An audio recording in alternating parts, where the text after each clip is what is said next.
सक्षम police times news 112 सक्षम जनते।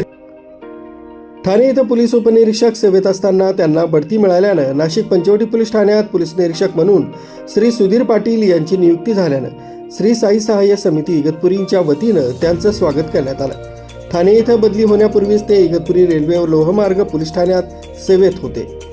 पोलीस ठाण्याच्या आवारात असलेल्या मंदिरात देवी मातेचं दर्शन घेऊन ते नाशिक इथं पदभार घेण्यासाठी रवाना झाले। या प्रसंगी त्यांनी आपलं मनोगत व्यक्त केलं।